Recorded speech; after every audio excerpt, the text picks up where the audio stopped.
नमस्ते सर्वांना, मी ममता तुमचं या चॅनलमध्ये खूप खूप खूप स्वागत आहे। अगदी मनापासून आज आपण या हरभऱ्याचं ना छान असं एकदम चटपट काहीतरी वेगळं करणार आहोत। हाय प्रोटीन असं टिक्की चाट, त्यासाठी व्हिडिओ नक्की बघा शेवटपर्यंत, स्किप नका करू। मी हरभरे 2 तास भिजू घातले, बटाटे घेतले, कुकरला लावले, दोन्ही पण 1 2 3 शिट्ट्या होऊ दिल्या। त्यानंतर हरभऱ्याला बाहेर काढलं, मस्त आता त्याला असं बारीक करून घ्यायचं। एकदम छान असं बारीक होतं हे, 1 2 4 मिनिट लागतं हे बघा। असं छान बारीक झाल्यानंतर जे बटाटे आहेत ना आपले उकडलेले, ते बटाटे आता यावरती मी असं बारीक खिसून घेणार आहे एक छोट्या खिसणीनं। हे बघा एकदम छान असं पडत आहे, तुम्ही बघू शकता मस्त बारीक हे पडलेलं आहे। त्यानंतर आता यावरती बारीक कट केलेला कांदा, त्यानंतर हिरवीगार अशी कोथिंबीर टाकून दिली। त्यानंतर मी हिरव्या मिरचीचं पेस्ट टाकलं, त्यानंतर अद्रकचं पेस्ट टाकून दिलं हे बघा। त्यानंतर यामध्ये चवीपुरतं मीठ, थोडीशी हळद आणि अगदी थोडी असं लाल तिखट टाकून दिलं। छान याला आता आपण मळून घ्यायचं आहे, त्यासाठी आधी मी थोडं शेंगदाण्याचं कूट टाकून घेतलं आणि हलक्या हाताने त्याला मळून घ्यायचं। जास्त जोर देऊन मळायचं नाही पिठासारखं, कारण हे पातळ होतं, बटाटा असल्यामुळं पातळ होऊन जातं, त्यामुळे हलक्या हाताने याला मळून घ्यायचं छान असं। हे बघा मी किती हलक्या हाताने मळून घेत आहे हे। मस्त आपलं पीठ मळून झालेलं आहे। त्यानंतर मी तवा ठेवते गॅसवर, त्यावरती तेल टाकते।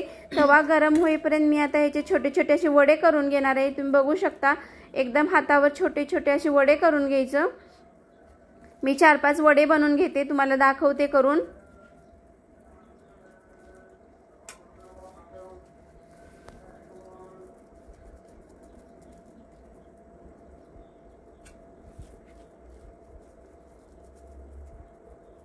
अगदी लवकर होते ही रेसिपी, जास्त वेळ लागत नाही, हलक्या हाताने लवकर लवकर बनवून घ्यायचं मस्त असं। हे बघा आपले 5 झालेले आहेत। त्यानंतर तवा पण छान तापलाय, आता त्यावरती सोडूया आपण। एक एक करून मी सोडून देते तव्यावरती।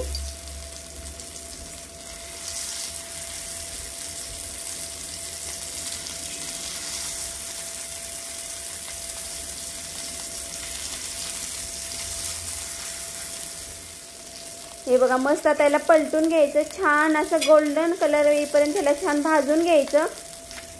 गॅस बारीकच ठेवा, म्हणजे ते करपणार नाही। गॅस फुल झाला तर ते करपून जातील त्यानंतर याला छान असं गोल्डन कलर येईपर्यंत मी भाजून घेते। हे बघा छान भाजले आहेत आता आपले छोटे छोटे वडे। मस्त भाजले, चला आता याला प्लेटमध्ये काढून घेऊया आपण एक एक करून। हे बघा मस्त झालेले आहेत।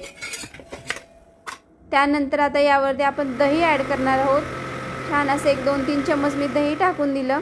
त्यानंतर आपल्या घरात जर खारा असेल तर खारा टाकायचा, वरून बारीक शेव असेल तर शेव टाकू शकता तुम्ही, नाहीतर डाळिंबचे बिया वगैरे असेल तर ते पण टाकू शकता, तुम्हाला हवं ते टाकू शकता। हे चाट आहे, आपण काही जरी ॲड केलं तर कमीच आहे, खायला खूप छान लागतं, नक्की ट्राय करा।